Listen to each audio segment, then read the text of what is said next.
Entonces, bueno, el ingeniero nos ha hecho una presentación magnífica de todo lo que es el equipo, las bondades del equipo. Y también, claro que sí, es una herramienta muy importante para nosotros al momento del diagnóstico. Sin embargo, yo les voy a hablar de la parte previa antes de que el hemocultivo ingrese al equipo. Por lo tanto, pues estamos viendo que el hemocultivo es un estudio de primera línea en pacientes con sospecha de infección.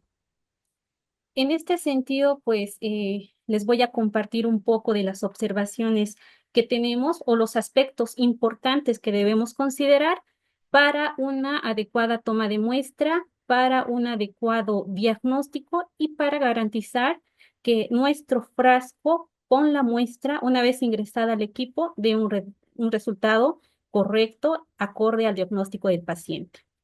Entonces, en este sentido, vamos a empezar hablando de lo que es, primeramente, qué es un hemocultivo.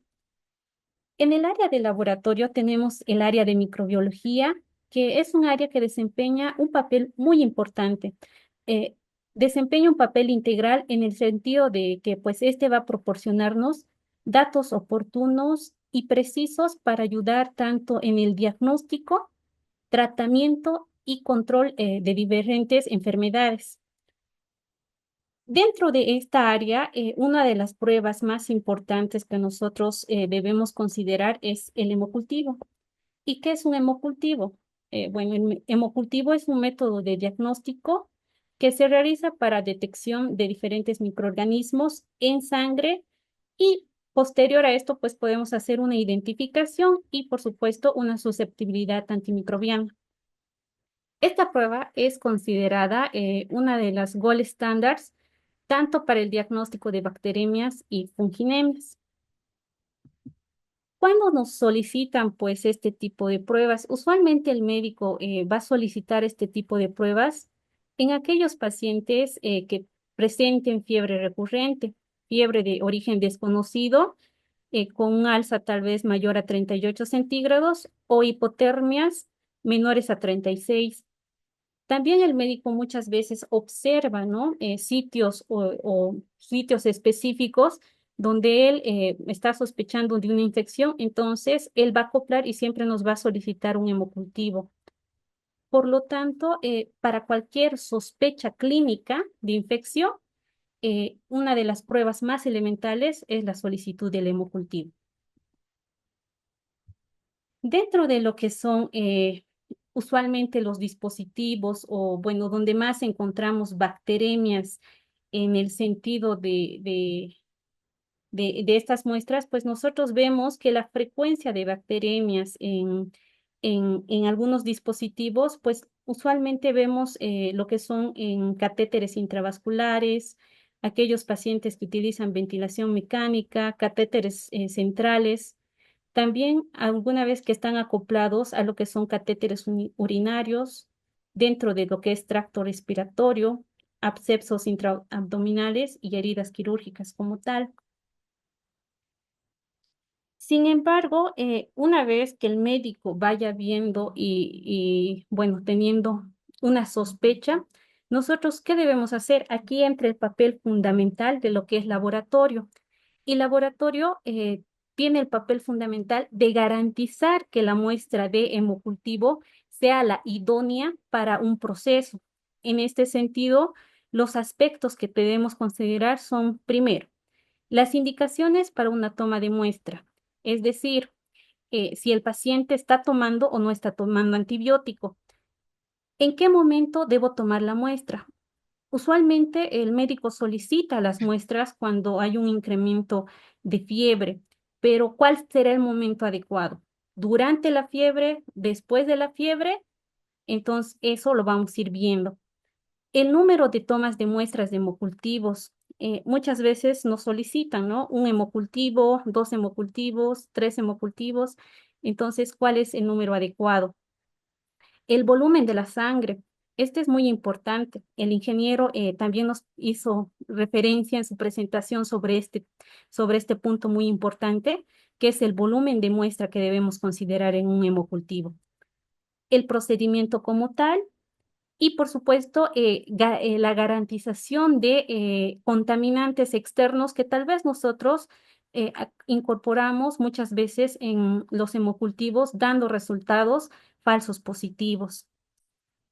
Es importante el tiempo del traslado desde una vez que ya se hace la toma de muestra del hemocultivo hasta que este hemocultivo llega al ingreso de la estufa o al equipo automatizado, ¿no? Para ya ir viendo el crecimiento y ver si esta muestra es positiva o negativa.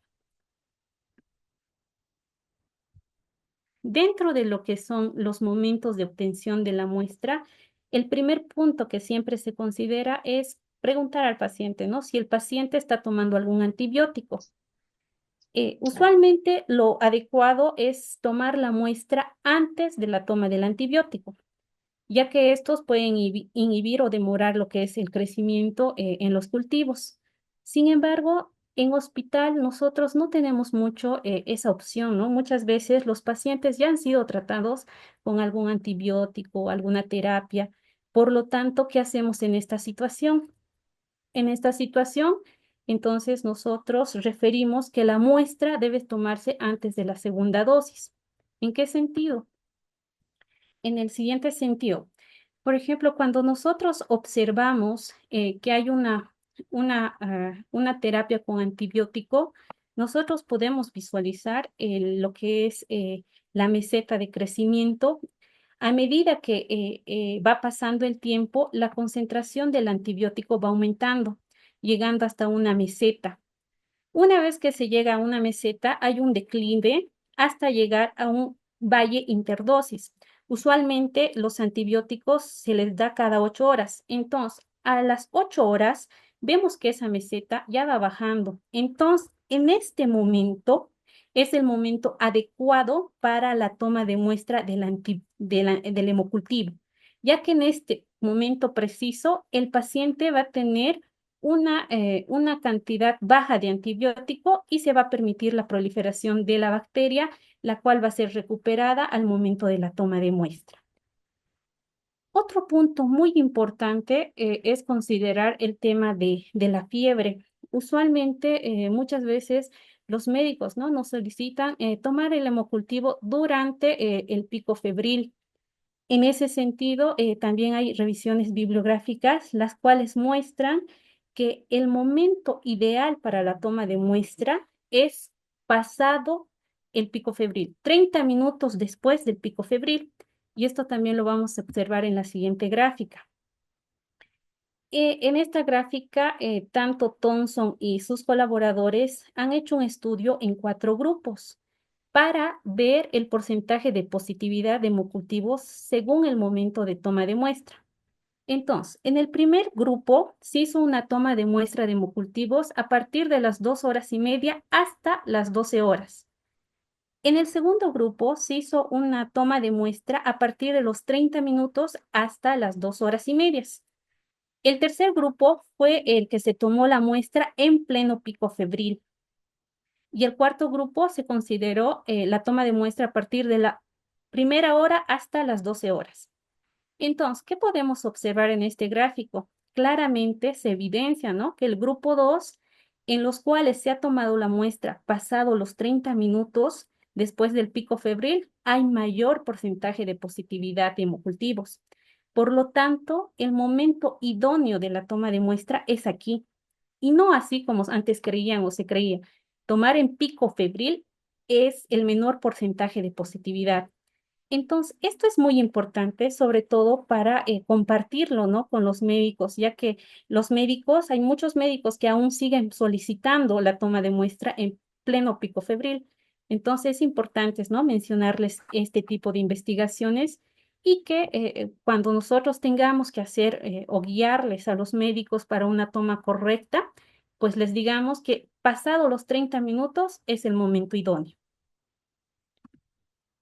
Otras cosas muy importantes a considerar es el número de sets que se pueden tomar y considerando que un set se va a considerar al número de botellas que pueden ser mínimo de 2. Usualmente se toman 2 botellas o 2 hemocultivos seriados en diferentes episodios. ¿Y esto por qué? Por un motivo muy importante. que esto nos ayuda a discriminar lo que son las verdaderas bacterias de las contaminaciones. Sobre todo, esto pasa cuando tenemos una primera y segunda muestra y solo en un frasco nos va creciendo o tenemos un porcentaje de positividad y estas son, digamos, tomadas al mismo tiempo. Ahí podemos considerar que ha habido una contaminación que puede deberse a microorganismos externos o de la piel.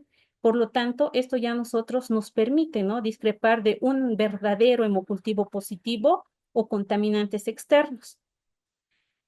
Por otro lado, también se ha visto, muchas veces los médicos nos ponen en las solicitudes tomar la muestra cada 30 minutos o cada hora. También hay estudios que muestran claramente que el tomar la muestra, digamos, en diferentes periodos no ha mostrado una diferencia significativa en el sentido de hallar patógenos. Por lo tanto, ya no es necesario tomar la muestra cada 30 minutos o cada hora, pero sí es importante considerar que la toma de muestra se debe hacer de diferentes brazos. Puede realizarse una toma de muestra en el mismo tiempo, pero de diferentes brazos. El volumen de la sangre para los hemocultivos. Este sí es un aspecto muy importante. Ustedes saben que por cada ml de sangre cultivada, el porcentaje de recuperabilidad de microorganismos aumenta en proporción directa. Es decir, que a mayor cantidad de sangre, mayor porcentaje de recuperabilidad.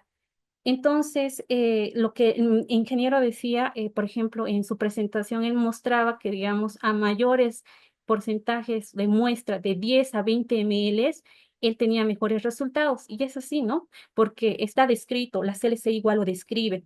Entonces, considerando las diferentes marcas de cultivos o hemocultivos que se utilizan, es importante considerar, ¿no?, que el volumen debe ser el adecuado. Entonces, volumen adecuado o ideal lo vamos a considerar el volumen que el frasco, ¿no? El frasco o el instructivo te indique. En este caso, en adultos, la cantidad idónea de toma de muestra debería ser de 10 ml, pero te permite, ¿no? Y te dice también en el inserto que muchas veces pueden tomar de 1 a 10, considerando que es a menor cantidad de muestra, entonces menor recuperabilidad. Por lo tanto, siempre hay que tratar de sacar 10 ml.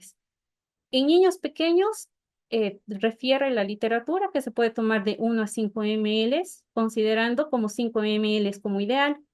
Y en caso de los neonatos, ¿no? Los neonatos realmente son pacientitos complicados y que evidentemente a la toma de muestra en ellos no es sencilla y siempre se debe considerar el peso del paciente y la pérdida de la volemia.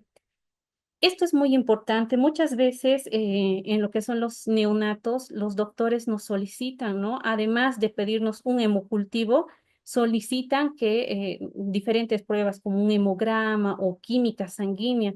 Sin embargo, es muy importante tal vez hablar con ellos e indicarles que es correcto que el médico solo pida una sesión, una solicitud para hemocultivos y ya posterior o antes, previo, lo que él considere solicite, ¿no?, las otras pruebas. ¿Por qué? Porque también se han visto en las investigaciones que a menor cantidad de muestra, o sea, una cantidad menor a 1 ml de toma de muestra en neonatos, pues nos da porcentajes de falsos negativos. El procedimiento como tal ya para la obtención de la muestra es muy importante en el sentido que se debe hacer con los procedimientos adecuados para garantizar, ¿no?, una adecuada muestra. Entonces, siempre para una toma de muestra de hemocultivo, el primer paso más fundamental va a ser el lavado de manos. Y el lavado de manos lo debemos realizar según los protocolos establecidos por la OMS, cumpliendo el mínimo de tiempo de lavado de manos y los 10 pasos consecutivos. Una vez que nosotros garanticemos un lavado adecuado de manos, también debemos tener en cuenta y pensar qué desinfectante vamos a utilizar. Está descrito en muchas literaturas que uno de los desinfectantes que abarca más gama de eliminación de bacterias es la clorexidina, al 2%. Por lo tanto, es importante considerar este desinfectante para el momento de la toma de muestra. Pero también se puede hacer una desinfección continua utilizando alcohol al 70%. Pero si queremos garantizar la eliminación de mayor gama de bacterias, pues la clorexidina. Tercer punto que también se debe considerar es que no se deben olvidar hacer la desinfección de las bocas de los tapones de los hemocultivos, ya que muchas veces, como son superficies externas, pueden estar contaminadas. Siempre se debe utilizar o se deben calzar guantes en este caso para la toma de muestra. Y una vez realizada la toma de muestra o la punción, se debe tener claro que una vez desinfectada la zona de la punción, esta no se puede tocar y no se debe tocar. Es punción directa y una vez que se tenga la muestra, se debe hacer como recomendación cambio de la aguja. Hay estudios también que muestran y hablan del tema de del cambio de aguja. Dice que si el procedimiento es correcto e idóneo con todos los pasos consecutivos, no es necesario el cambio de aguja. Sin embargo, muchas veces para prevenir cualquier tipo de contaminante externo, es importante hacer el cambio de aguja. Una vez hecho el cambio de aguja, pues hacemos el depósito de la muestra, ya sea en nuestros frascos, homogenizamos la muestra y pues lo llevamos a la estufa inmediatamente. Para lo que son ya los hemocultivos, cuando nosotros ya tenemos las muestras como tal y muchas veces no hemos seguido todos estos pasos, lamentablemente pues tenemos contaminantes y sobre todo en equipos automatizados. Los equipos automatizados son bien sensibles y muchas veces tenemos la alarma de positividad. Y considerando que se ha tomado dos muestras de hemocultivos, muchas veces solo nos da positiva una muestra. Y esto usualmente pasa, digamos, sí, por los diferentes microorganismos. En la mayoría de los casos, pues es por los estafilococcus coagulasas negativas, ¿no? Estos contaminantes. Entonces, tanto la CLCLI indica que la toma de muestra es importante para condicionar la especificidad del hemocultivo. Por lo tanto, una tasa de contaminación aceptable en un hemocultivo es menor al 3%. Ya una tasa mayor al 5% es inaceptable. El tiempo de traslado, una vez tomada la muestra, es elemental. Una vez se toma la muestra, inmediatamente debe llevar a la incubadora a 37 centígrados o a los equipos automatizados, ya que inmediatamente se toma la temperatura idónea para que el microorganismo crezca. Entonces, es importante considerar esto. Por otro lado, un aspecto muy importante que también se debe considerar es el tema de los hemocultivos con resina. Los hemocultivos con resina que tienen la mayoría de los equipos automatizados son elementales, sobre todo en los hospitales, ya que los pacientes toman antibióticos. ¿Y cuál es la función de esta resina? La función de esta resina es remover, pues, los microorganismos o, bueno, en este caso, perdón, remover todo lo que son los antimicrobianos. Dentro de estos antimicrobianos, pues, tenemos a diferentes grupos, ¿no? Como los beta-lactámicos, los aminoglucósidos, tetraciclinas, vancociclinas, cloranfenicol, clindamicina y otros. Y parcialmente también pueden inhibir lo que es el astronam y el imipenem. Entonces, es muy importante considerar este aspecto. Y algo que nosotros hemos observado, por ejemplo, de nuestra experiencia, nosotros a un inicio no contábamos con un equipo automatizado. Sin embargo, al estar en un hospital y considerando que nuestros pacientes tomaban antibióticos, pues nosotros consideramos el uso de los frascos de forma manual, lo cual nos ha permitido realmente aumentar el porcentaje de positividad de nuestros hemocultivos. Por otro lado, también comentarles que nosotros hemos participado en un proyecto en el cual a nivel internacional participaron varios países, entre ellos Estados Unidos, Colombia, Venezuela y otros. Y cuando nosotros hicimos la explicación de nuestro procedimiento y cómo se realizaba los hemocultivos en nuestra institución, pues nos aceptaron en el sentido de que nosotros utilizábamos, ¿no? Estos hemocultivos con resina. Entonces, es muy importante, ¿no? Sobre todo para el porcentaje de positividad. Por otro lado, algo que es muy importante y que muchas veces los médicos olvidan es que usualmente las infecciones están asociadas a catéteres venosos centrales, pero para saber realmente si es una infección propia del paciente, estos deben ir acompañados con muestras periféricas de hemocultivos.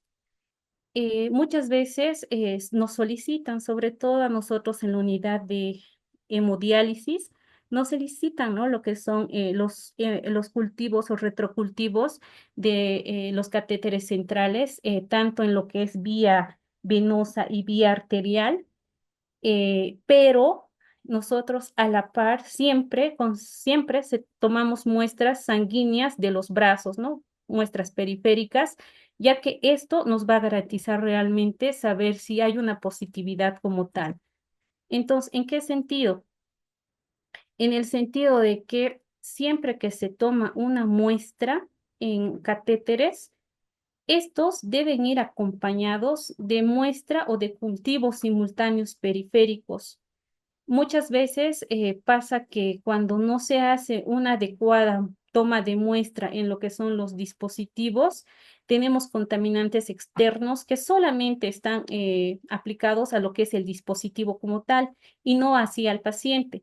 Pero si nosotros tenemos crecimiento en los retrocultivos y acompañado además crecimiento en muestras periféricas, pues ahí sí podríamos decir y garantizar que es un hemocultivo positivo para el paciente que está sufriendo algún tipo de sepsis, ¿no? Por un cierto microorganismo. Lo mismo pasa con el tema de de las puntas de catéteres que usualmente nos llegan al laboratorio. Una punta de catéter cultivada no tiene significancia clínica si no va acompañada de hemocultivos periféricos sanguíneos positivos. Por lo tanto, es muy importante que un cultivo positivo de catéter eh, que tenga una identificación de un microorganismo, tenga sí o sí un hemocultivo positivo. Entonces, en este sentido, pues debemos mencionar que los puntos más importantes que menciona la CLCI con respecto a estos temas, menciona, ¿no? Que la relación del tiempo de positividad para diagnosticar pacientes con bacteremias asociadas a catéteres es muy elemental. ¿En qué sentido? Que en lo general, digamos, una diferencia de tiempo de detección entre las primeras horas de 2 a 3 horas tiene una alta sensibilidad y especificidad para bacterias relacionadas con este tipo de catéteres. Por otro lado, también indica claramente que los hemocultivos tomados simultáneamente de una vena periférica y catéter pueden ayudar a distinguir entre bacterias relacionadas a catéteres a las de no relacionadas por catéteres. Entonces, y esto es en general, no solamente para lo que son tema de catéteres, sino en realidad para todos los dispositivos médicos. Es importante que cuando nos solicitan un cultivo de algún dispositivo acoplado y el médico esté sospechando que tal vez por el tiempo prolongado de este dispositivo se esté causando una sepsis en el paciente, es recomendable también tomar muestras periféricas de hemocultivos. Entonces, en conclusión, podemos señalar que para llegar a tener hemocultivos idóneos en nuestros pacientes y nosotros poder ayudar al médico direccionando o dando un resultado positivo, debemos garantizar todas las fases, desde la toma de muestra, el tiempo idóneo de la toma de muestra, la cantidad de muestra, el volumen de muestra, el procedimiento como tal de la muestra y la identificación final y el antibiograma. Entonces, es muy importante todo esto. Eso sería, digamos, desde el punto de vista de los hemocultivos. ¿Tienen alguna consulta, por favor?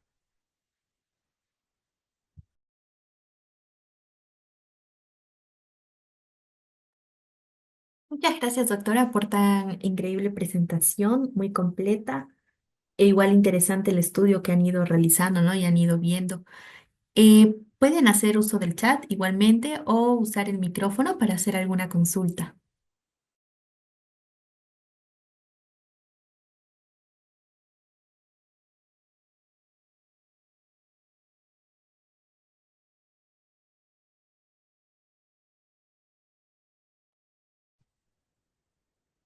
Muchísimas gracias, doctora. Excelente presentación, muy clara.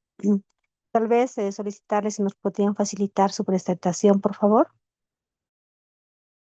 Sí, claro, por supuesto. Le voy a pasar a la encargada y ella les puede compartir.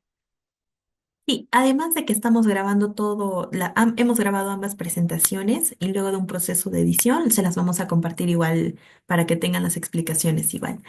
Eh, hay una, hay consultas en el chat, se las voy a leer, doctora. En cuanto al retrocultivo, ¿cuál, cuál sería el correcto procedimiento? Bueno, usualmente cuando nos solicitan retrocultivo, la toma de muestra la realiza, en este caso, ya sea el médico o la enfermera que tienen, ¿no?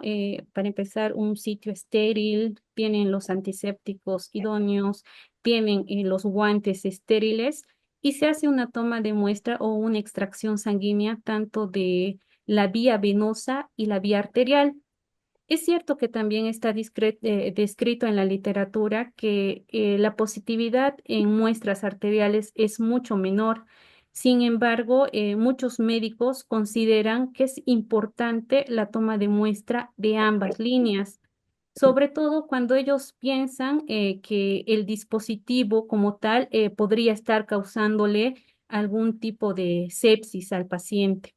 Sin embargo, por recomendaciones es importante que ya sea el médico o la enfermera especialista tome la muestra. Perfecto. Hay otra consulta. ¿Estos aparatos de hemocultivo, qué tiempo de uso en Bolivia tienen?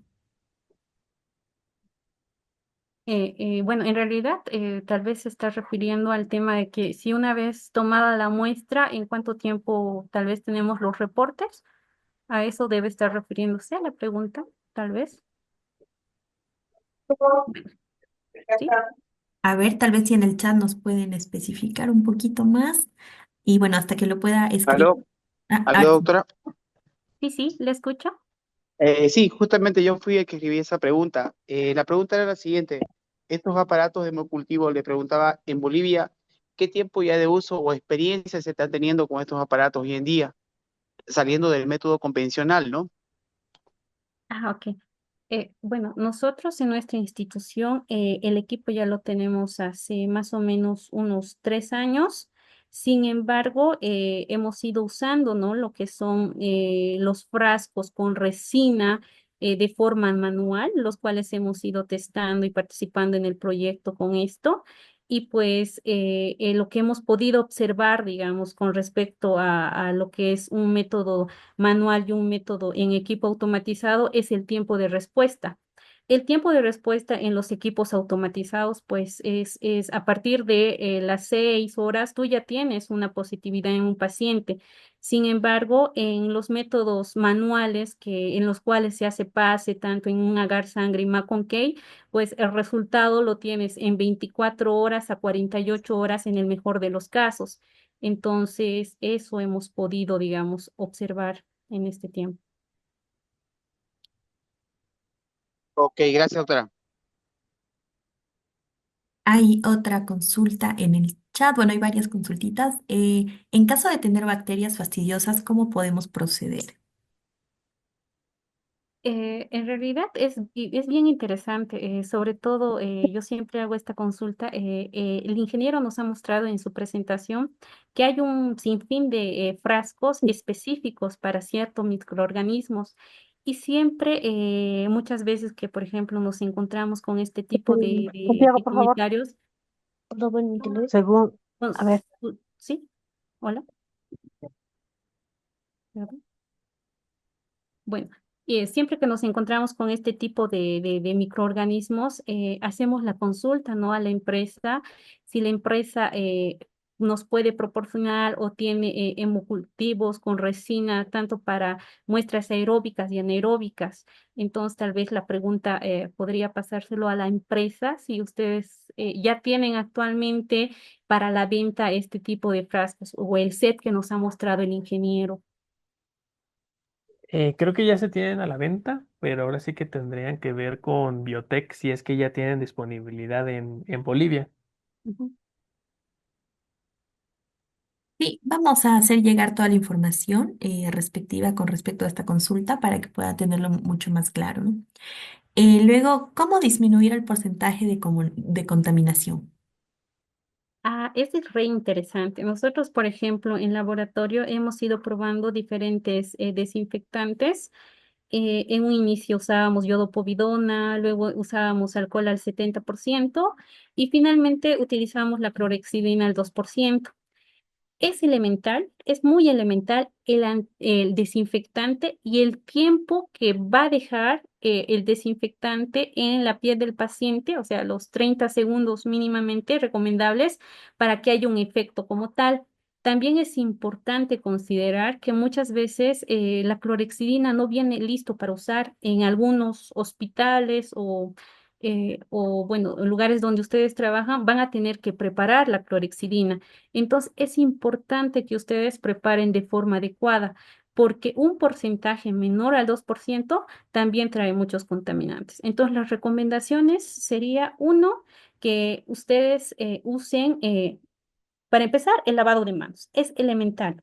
Lavado de manos. Después del lavado de manos, utilizar obviamente los guantes, hacer la desinfección de la boca del hemocultivo y, por supuesto, utilizar la clorexidina, ¿no? Como desinfectante. A nosotros nos va muy bien una vez que ya utilizamos clorexidina. Después, en el cambio de aguja también es importante, aunque hay descripciones y también hemos ido viendo que si haces el procedimiento correcto no debería haber tanta variabilidad. Esas serían las recomendaciones que tal vez podría mencionarles. Perfecto. Luego, la siguiente consulta, vamos rápidamente. En su experiencia en hemocultivo pediátricos, ya que con mayor frecuencia se aísla Staphylococcus coagulosa negativos, ¿cuáles son sus criterios? En realidad es interesante porque, por ejemplo, en este proyecto internacional que hemos participado, se ha podido evidenciar que los estafilococos coagulanzas negativas son contaminantes, sobre todo en recién nacidos.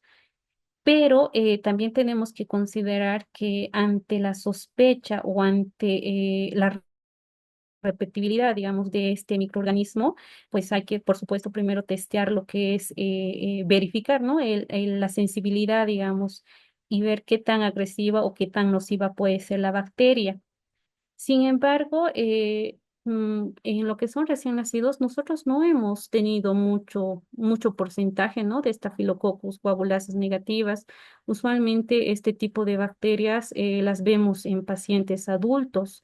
Entonces, además, otra recomendación muy importante, sobre todo en recién nacidos, es que también el protocolo que utilizan los neonatólogos es que ante un hemocultivo positivo a las 48 horas, ellos recién van a hacer el inicio de antibióticos. Entonces, es elemental que si nosotros hacemos el informe de un hemocultivo positivo, realmente sea un hemocultivo positivo, tener los cuidados, ¿no? De no estar informando contaminantes. Perfecto, y voy a ligar esa consulta con la siguiente antes de pasar a la otra. En caso de los Staphylococcus coagulasa negativa en neonatos, ¿tienen relevancia clínica o son considerados contaminación? Creo que, bueno, ya respondí la anterior pregunta. Usualmente son considerados contaminantes. Luego, los hemocultivos en relación al cultivo de punta de catéter hace referencia a todos los pacientes, ya que mencionó que solo si da positivo en el hemocultivo recién se haría punta de catéter. En realidad, lo que menciono es que aquella solicitud de punta de catéter debe ir acompañada de hemocultivos periféricos, en el sentido de que, por ejemplo, si solamente el médico solicita cultivo de punta de catéter, podríamos estar informando un positivo, pero que puede ser un contaminante o que puede ser un colonizante propio del dispositivo. Sin embargo, si este va acompañado de un hemocultivo periférico positivo, entonces ahí estamos hablando realmente de un hemocultivo positivo en el sentido de que el dispositivo médico sí puede estar ocasionando la sepsis en el paciente. Y la siguiente consulta dice, en el retrocultivo o hemocultivo transcatéter, si es, debe realizar controles post tratamiento al dispositivo. Bueno, en realidad solamente se utiliza o bueno, se solicita retrocultivos ante la sospecha, ¿no? de alguna septicemia por este dispositivo, porque una vez que se informe y es positivo en este dispositivo, ¿qué es lo que hace el médico? Inmediatamente hace el retiro del catéter, ¿no? Para evitar, digamos, la diseminación de la bacteria. Doctora, perdón que le interrumpa, yo fui la que hice la consulta Ujú. y aquí tengo una disyuntiva porque depende del médico nefrólogo que esté manejando el caso, especialmente esto para los pacientes de hemodiálisis. ¿Qué es lo que a veces intentan es salvar el dispositivo y suelen hacer tratamiento colocando la carga de antibiótico para dispensar solo a nivel del dispositivo entre sesión y sesión de hemodiálisis que tienen, les van dejando con carga de antibiótico a nivel del dispositivo. Una vez terminado supuestamente el tratamiento que ellos aplican, nos vuelven a solicitar otro retrocultivo para verificar si es que han logrado eliminar, entre comillas, el microorganismo que estaba presente en el dispositivo. De ahí viene mi consulta, si esto es viable, porque no todos retiran de manera inmediata el dispositivo, el catéter. Ahí mi consulta sería que si ustedes los acompañan con hemocultivos periféricos. Sí, correcto. O sea, el periférico me da negativo, yo solamente me da positivo a nivel del dispositivo y el médico le coloca, nos solicita que corramos el antibiograma y según la sensibilidad aplica el antibiótico a nivel del dispositivo. Y hace lavados, ¿no es cierto? Antes de iniciar cada sesión, le deja al paciente terminar la sesión, le deja con el antibiótico a nivel del catéter y antes de iniciar sesión de día por medio, hace el lavado del dispositivo antes de iniciar su diálisis y así los van manejando a menos de que haya un signo de alarma, ¿no? Empiece a haber fiebre y etcétera, entonces ahí ya toma otra decisión el médico, pero si no ha habido casos en los que hemos vuelto a hacer el retrocultivo como de control, ya dando negatividad en el dispositivo y también ahí viene, ¿es viable, es posible, se debería de realizar? Es muy interesante bueno, lo que nos comparte en el sentido de que, por ejemplo, esto va a depender, como bien lo ha mencionado, mucho del médico. ¿Por qué? Porque al tener ese riesgo de bacteria en el dispositivo, estamos acoplando un riesgo de sepsis, ¿no? Al paciente.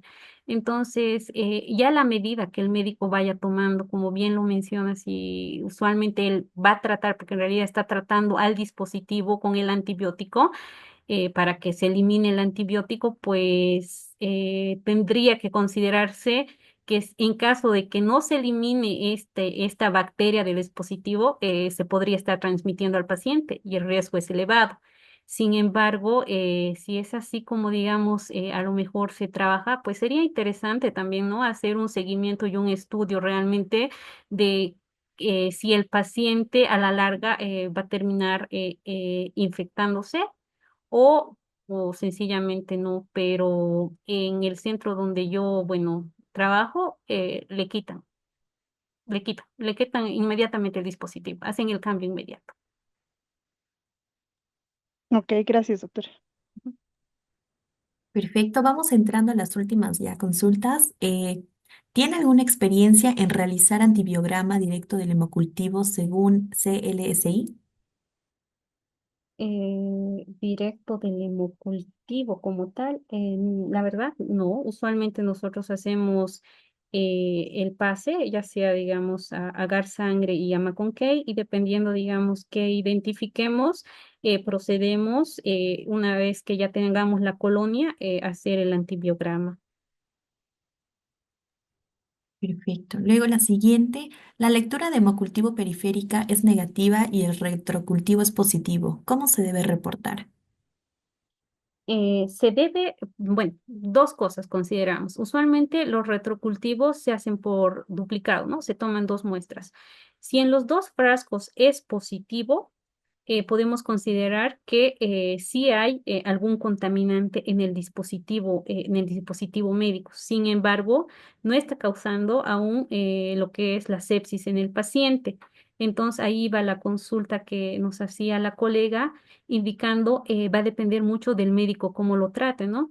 Usualmente lo correcto es hacer el cambio del dispositivo, pero en caso de que sea un acople sencillamente a lo que es el dispositivo como tal, en otros centros, como el de la colega, pues le han puesto antibiótico para eliminar la bacteria tal vez del dispositivo y poder proseguir, digamos, con ese dispositivo. Entonces, va a depender mucho del médico tratante, ¿no? Perfecto. Luego, ¿cuál es el rendimiento esperado del hemocultivo en sepsis neonatal? Rendimiento va a depender mucho de varios factores, ¿no? Uno, considerando si la toma de muestra ha sido idónea, el volumen de la muestra, sobre todo el volumen de la muestra, creo que es muy importante porque muchas veces en los recién nacidos no se puede tomar muestras mayores a 1 ml dependiendo del peso del paciente. Entonces, sobre todo en eso. Y además, utilizar, ¿no? Los frascos adecuados. Entonces, por ejemplo, es importante contar con hemocultivos con resina neonatales, que no es lo mismo, ¿no? Que usar los pediátricos o los de adulto. Entonces, ahí el volumen de muestra que vayan a sacar en el recién nacido, pues les va a dar un porcentaje alto de recuperabilidad. Entonces, sí vamos a tener positividad en los pacientes. Luego, la siguiente consulta, este método utiliza sensores de colorimetría según la presentación. ¿Cómo funciona esto de la colorimetría de los hemocultivos en este equipo automatizado? Tal vez el ingeniero nos pueda ayudar con esa pregunta, por Sí, favor. mira, tienes un sensor LED. Este sensor te detecta el blanco. ¿Qué viene a ser el blanco?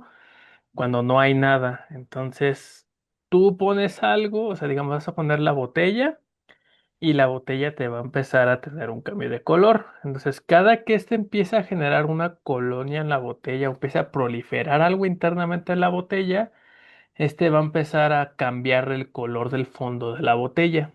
Entonces, este sensor, este LED, va a detectar que hay un cambio de color en la botella. Entonces, con este cambio de color va a empezar a generar una curva, es decir, de la hora 1 a la hora 2 hubo tal cambio y generó hacia arriba, después ya no hubo, se estableció, después volvió a subir, o de plano no generó nada. Entonces, ese es como el funcionamiento de un sensor de LED para la colorimetría. No sé si les quedó claro. Bueno, si me expliqué bien.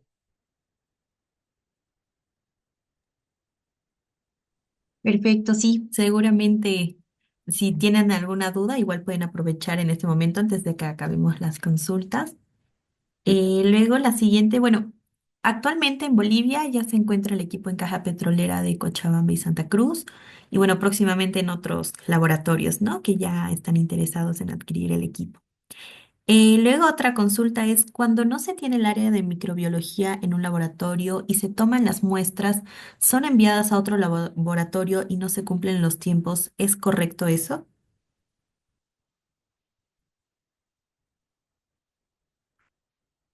En realidad, obviamente, nosotros también recibimos muestras derivadas, ¿no? Del Instituto Oncológico en este caso. Entonces, es importante considerar, por ejemplo, que algunas veces el tiempo aproximado, digamos, de llegada tal vez de un laboratorio a otro laboratorio puede estar optando entre 30 a 1 hora. Sin embargo, la temperatura, ¿no? La temperatura que se maneja o que se debería, digamos, proporcionar a estos es una temperatura de 37 centígrados. Ya existen, ¿no? En el medio los termos regulables de temperatura, entonces podríamos tal vez acoplar esto para garantizar eso de inmediatamente llevarlo. Sin embargo, cuando no se cuenta, digamos, con este tipo de insumos, si somos el laboratorio que vamos a procesar la muestra, hay que considerar el tiempo de llegada de los laboratorios y hacer un seguimiento a este tipo de muestras.